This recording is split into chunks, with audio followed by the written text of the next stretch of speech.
আগামী বুধবার 12ই ফেব্রুয়ারি মাঘী পূর্ণিমা তিথিতে আপনার বাড়ির তুলসী তলায় পুঁতে দিন এই একটি জিনিস। ঘরের সমস্ত বাস্তু দোষ দূর হবে, প্রচুর অর্থের সমাগম হবে। মা লক্ষ্মীর আশীর্বাদে আপনার পরিবার ভরে উঠবে সুখ, শান্তি এবং সমৃদ্ধিতে। নমস্কার বন্ধুরা, ভক্তিমূলক কথা চ্যানেলে জানাই আপনাদের সকলকে স্বাগত। বন্ধুরা, আশা করছি ঈশ্বরের আশীর্বাদে আপনারা প্রত্যেকেই ভালো আছেন এবং সুস্থই আছেন। আজকের ভিডিওটিতে একটি খুবই গুরুত্বপূর্ণ এবং প্রাসঙ্গিক বিষয় নিয়ে আলোচনা করব। আর হাতে গোনা কয়েকদিন বাকি, সামনেই আসতে চলেছে বছরের অন্যতম গুরুত্বপূর্ণ একটি পূর্ণিমা, যেটিকে মাঘী পূর্ণিমা বলা হয়। মাঘী পূর্ণিমার তিথিটি গৃহস্থ বাড়ির জন্য অত্যন্ত গুরুত্বপূর্ণ। এই বিশেষ পূর্ণিমা তিথিতে গৃহস্থ বাড়িতে মা লক্ষ্মী এবং নারায়ণ ভগবানের পুজো করলে সেই বাড়িতে সুখ, শান্তি এবং সমৃদ্ধি বজায় থাকে। পরিবার থেকে সমস্ত রকম আপদ বিপদ ও রোগ জ্বালা যন্ত্রণা দূর হয়। তাই প্রত্যেক গৃহস্থ বাড়িতেই এই পূর্ণিমা তিথিতে মা লক্ষ্মী এবং নারায়ণ ভগবানের বিশেষ পূজা অর্চনা হয়ে থাকে।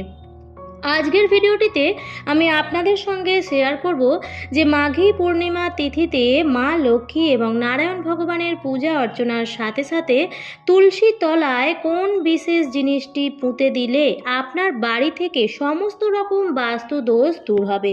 আশা করছি আপনাদের প্রত্যেকের বাড়িতেই অবশ্যই একটি তুলসী গাছ আছে। তুলসী গাছ রাখা বাড়ির বাস্তুর জন্য এবং পরিবারের প্রত্যেক কটি সদস্যের স্বাস্থ্যের জন্য অত্যন্ত ভালো। তুলসী গাছ বাতাবরণকে শুদ্ধ করে। তুলসী গাছের মধ্যে দিয়ে যে বাতাস আমাদের বাড়িতে প্রবেশ করে সেই বাতাস অত্যন্ত শুদ্ধ ও পবিত্র।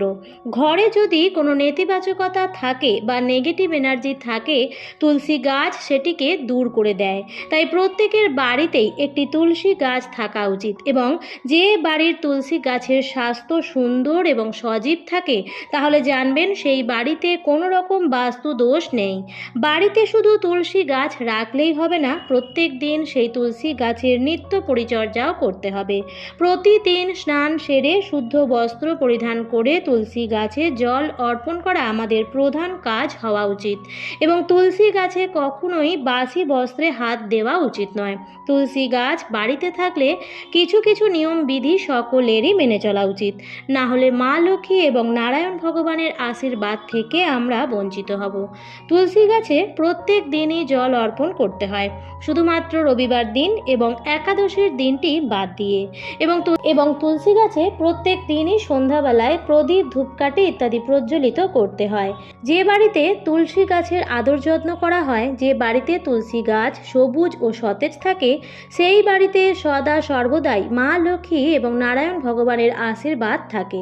এই তুলসী তলায় একটি বিশেষ কাজ আমাদের করতে হবে আগামী বুধবার মাঘী পূর্ণিমার তিথিতে। তো চলুন বন্ধুরা, শুরু করা যাক। তবে মূল পর্বে যাওয়ার আগে আমার সকল বন্ধুদের অনুরোধ করব যে আজকের এই ভিডিওটি স্কিপ না করে সম্পূর্ণ দেখুন এবং দেখার পর যদি ভালো লাগে তাহলে অবশ্যই ভিডিওটিতে লাইক করবেন এবং কমেন্টসে লিখবেন জয় মা লক্ষ্মীর জয়, জয় শ্রীকৃষ্ণের জয়। এবং বন্ধুরা, ভিডিওটি শেয়ার করবেন আপনাদের নিকট আত্মীয় স্বজন এবং বন্ধু বান্ধবদের সাথে, যাতে প্রত্যেকেই এই ভিডিওটি থেকে উপকৃত হতে পারে। চলুন বন্ধুরা, আসা যাক মূল পর্বে। মাঘী পূর্ণিমার তিথিটি একটি অত্যন্ত পবিত্র দিন, তাই এই বিশেষ দিনে বেশি বেলা পর্যন্ত ঘুমাবেন না। খুব তাড়াতাড়ি শয্যা ত্যাগ করার চেষ্টা করুন। বলা হয় যে ব্যক্তি সূর্যোদয়ের পর ঘুম থেকে ওঠে তার ভাগ্যে সূর্যের উদয়ও কখনোই হয় না। তাই সূর্যোদয়ের আগেই ঘুম থেকে ওঠার চেষ্টা করুন এবং সূর্যোদয় দেখুন। আপনার বাড়ি ঘরদোর অত্যন্ত ভালোভাবে পরিষ্কার পরিচ্ছন্ন করে নেবেন। বাসি কাজকর্ম সেরে নেবেন। বাসি কাজ অর্থাৎ ঘর খুব ভালোভাবে ঝাড় দেওয়া মোছা করে নেবেন। ঘর দুয়ার খুব ভালোভাবে ঝাড় দেওয়া মোছা হয়ে গেলে অবশ্যই ঘরে গঙ্গা জলের ছিটে দিয়ে দেবেন। সেদিন যদি সম্ভব হয় তাহলে কোনো পবিত্র নদীতে গিয়ে স্নান করবেন। যে কোনো পূর্ণিমা তিথিতে কোনো পবিত্র নদীতে স্নান করলে আরও অধিক পুণ্য অর্জন হয় এবং জীবনে আপদ বিপদ দূরে সরে যায় এবং জীবন ভরে ওঠে সুখ, শান্তি এবং সমৃদ্ধিতে। তাই নদীতে স্নান করলে পুণ্য অর্জন তো অবশ্যই হয়, তবে সবার পক্ষে পুণ্য নদীতে স্নান করা যদি সম্ভব না হয় তাহলে আমি বলবো যে আপনি স্নানের পর শুদ্ধ বস্ত্র পরিধান করে মাথায় অবশ্যই গঙ্গা জলের ছিটে দিতে ভুলবেন না এবং এই দিন বাড়ির সদর দরজায় 1 ঘটি জল অবশ্যই ঢেলে দেবেন। এই দিন আলাদা আসন পেতে হোক বা আপনার ঠাকুরের সিংহাসনেই হোক, মা লক্ষ্মী এবং নারায়ণ ভগবানের একটি পট রেখে পুজো অবশ্যই করবেন। যদি আপনাদের ঘরে মা লক্ষ্মী এবং নারায়ণ ভগবানের বিগ্রহ থাকে তাহলে অবশ্যই পঞ্চামৃত দিয়ে অভিষেক করবেন এবং তারপর গঙ্গার জল দিয়ে অভিষেক করবেন। আর যদি আলেখ্য বা পট থাকে তাহলে সেটি গঙ্গার জল দিয়ে ভালোভাবে মুছে পরিষ্কার করে তারপর একটি নতুন আসনের মধ্যে বসাবেন। আপনি প্রদীপ, ধূপকাঠি ইত্যাদি ধরিয়ে দেবেন, ফুলের মালা পরিয়ে দেবেন। আপনার সাধ্যমতো নৈবেদ্য দিয়ে মা লক্ষ্মী এবং নারায়ণ ভগবানের পূজা অর্চনা করে নেবেন। সেদিন পুজো হওয়া পর্যন্ত উপবাস থাকারই চেষ্টা করবেন। মা লক্ষ্মী এবং নারায়ণ ভগবানের সামনে অবশ্যই 2টি পান নিবেদন করবেন এবং সেই পানগুলি যেন নিখুঁত হয় এবং বোঁটা সমেত হয় সেদিকে খেয়াল রাখবেন। পানগুলিতে অবশ্যই চন্দনের ফোঁটা পরিয়ে দেবেন এবং তারপর কিছু মঙ্গল সামগ্রী মা লক্ষ্মী এবং নারায়ণ ভগবানের সামনে নিবেদন করবেন। বন্ধুরা, এই মঙ্গল সামগ্রীগুলি নিবেদন করা অত্যন্ত ভালো। এই মঙ্গল সামগ্রীগুলি হচ্ছে যেমন একটি হলুদের গাঁট, মা লক্ষ্মীর অত্যন্ত প্রিয় লক্ষ্মীকড়ি, সুপারি, গমতী চক্র, পদ্মবীজ এবং অক্ষত আতপ চাল। এই সমস্ত কিছুই হচ্ছে মা লক্ষ্মী এবং নারায়ণ ভগবানের মঙ্গল সামগ্রী। এই সমস্ত কিছুই নারায়ণ ভগবান এবং মা লক্ষ্মীর সামনে আপনারা নিবেদন করবেন। সাধ্যমতো ফল মিষ্টি সাজিয়ে আপনারা পূজা করে নিতে পারেন, তবে নারায়ণ ভগবানের জন্য যে ভোগের থালাটি সাজাবেন তাতে তুলসী পত্র দিতে কিন্তু ভুলবেন না। তুলসী পত্র ছাড়া ভোগ কিন্তু নারায়ণ ভগবান গ্রহণ করেন না। আমরা অনেকেই বাড়িতে মা লক্ষ্মীর পূজা করি, কিন্তু এটা মনে রাখবেন মা লক্ষ্মী কিন্তু নারায়ণ ভগবানের আশীর্বাদ ছাড়া কোথাও যান না। তাই এটা মনে রাখবেন যে মা লক্ষ্মীর পুজো করলে নারায়ণ ভগবানের পুজো কিন্তু আপনাকে অবশ্যই করতে হবে। যদি আপনার গৃহে নারায়ণ ভগবানের বিগ্রহ না থাকে তাহলে একটি পান পাতা এবং একটি সুপারি এবং একটি হরিতকি দিয়ে তাতে নারায়ণ ভগবানকে আহ্বান জানিয়ে প্রতিষ্ঠা করে তারপরেই মা লক্ষ্মীর পূজা অর্চনা করবেন। তারপর একটি অবশ্যই ঘিয়ের প্রদীপ জ্বালিয়ে আরতি করে নেবেন এবং তারপর আপনারা ঠাকুর ঘর ছেড়ে দেবেন। কিছুক্ষণ পরে এসে আপনারা যা যা ভোগ নিবেদন করেছিলেন সেই সমস্ত কিছুই তুলে নেবেন। সেই সময় আপনারা মা লক্ষ্মী এবং নারায়ণ ভগবানের সামনে যে মঙ্গল সামগ্রীগুলি নিবেদন করেছিলেন সেই সমস্ত মঙ্গল সামগ্রীগুলি নিয়ে নেবেন এবং একটি হলুদ রঙের নতুন শালু কাপড় নেবেন এবং তার মধ্যে সেই সমস্ত মঙ্গল সামগ্রীগুলি রেখে অত্যন্ত ভালোভাবে একটি গিঁট দিয়ে পুঁটলি মতন বানিয়ে নেবেন এবং তারপর সেই পুঁটলিটি নিয়ে চলে আসবেন আপনার বাড়ির তুলসী তলায়। কাজটি কিন্তু আপনাদের করতে হবে সূর্যাস্তের আগে। সূর্যাস্তের পরে কিন্তু তুলসী গাছে হাত দেওয়া উচিত নয়।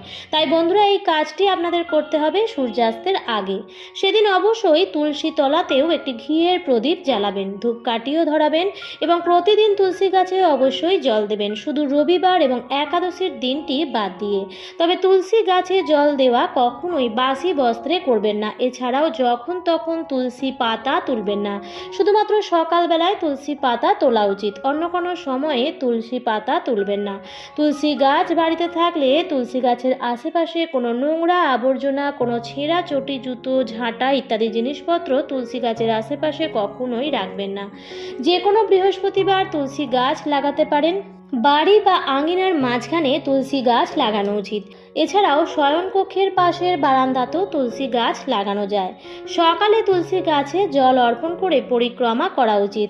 তারপর প্রত্যেক দিন সন্ধ্যাবেলায় তুলসী তলায় মাটির প্রদীপ প্রজ্বলিত করে দেওয়া উচিত। তুলসী গাছ যে শুধু বাস্তুই নয়, ঘরের যে বাতাস তুলসী গাছের ওপর দিয়ে আসে সেই বাতাসকেও শুদ্ধ করে। তাই তুলসী গাছ বাড়িতে অবশ্যই রাখা উচিত এবং তার যত্ন করা উচিত। এরপর যা করবেন তা হলো সেই পুঁটলিটি নিয়ে আপনি বাড়ির সবার সদস্যের মাথায় ঠেকাবেন এবং তারপর আপনি তুলসী মঞ্চের মাটির নিচে পুঁতে দেবেন। আর যদি এটি পোঁতা না যায়, অর্থাৎ অনেকের এমন আছে যে হয়তো তুলসী মঞ্চটি ছোট, তাহলে সেক্ষেত্রে আপনারা এই পুঁটলিটি তুলসী গাছের গোড়ার দিক করে বেঁধেও দিতে পারেন। এই সামগ্রীগুলির মধ্যে মা লক্ষ্মী এবং নারায়ণ ভগবানের আশীর্বাদ আছে। তাই বন্ধুরা, এই জিনিসগুলো তুলসী তলায় থাকলে তুলসী গাছ আপনার আরও বেশি ভালো ফল প্রদান করবে। এছাড়াও এই দিন দিন একটি হলুদ রঙের ধাগাও তুলসী গাছে বেঁধে দিতে পারেন। যে কোনো দশকর্মার দোকানেই মৌলি সুতো পেয়ে যাবেন, সেটি নিয়ে এসে চন্দন সহযোগে নারায়ণ ভগবানের কাছে নিবেদন করবেন এবং তারপর সেই ধাগাটি আপনি তুলসী গাছে গিয়ে বেঁধে দিতে পারেন এবং প্রত্যেক দিন তুলসী গাছে জল অর্পণ করবেন এবং সন্ধ্যাবেলায় ধূপ প্রদীপ দেখাবেন। এর ফলে তুলসী গাছ আপনার বাড়ির বাস্তুকে আরও পরিশোধিত করবে। এর ফলে গৃহের বাস্তু দোষও দূর হবে। আর যে গৃহে বাস্তু দোষ থাকে না, মা লক্ষ্মী এবং নারায়ণ ভগবানের আশীর্বাদ সেই গৃহের ওপর সদা সর্বদাই থাকে এবং বাড়ির সদস্যদের উন্নতি হওয়ার পথে বা অর্থ আগমনের পথে যে বাধা সৃষ্টি হয়ে থাকে, সেই সমস্ত বাধাও কিন্তু দূর হয়ে যায় যদি ঘরের বাস্তু ঠিক থাকে। এবং সব শেষে বলবো যে এই মাঘী পূর্ণিমার তিথিতে মা লক্ষ্মী এবং নারায়ণ ভগবানের পুজো করুন এবং তার সাথে সাথে অবশ্যই এই তুলসী গাছের এই বিশেষ উপায়টি করুন। আমার আজকের পর্বটি এই পর্যন্তই। ভিডিওটি দেখে ভালো লাগলে লাইক, কমেন্ট এবং শেয়ার করতে ভুলবেন না এবং এই ধরনের আরও ভিডিও পেতে অথবা আপনি যদি চ্যানেলে নতুন হয়ে থাকেন তাহলে অবশ্যই চ্যানেলটিকে সাবস্ক্রাইব করে পাশে থাকা বেল আইকনটির অল লেখাটিতে ক্লিক করে দেবেন। আবারও দেখা হবে পরবর্তী নতুন কোনো ভিডিওতে। ভালো থাকবেন, সুস্থ থাকবেন। ধন্যবাদ।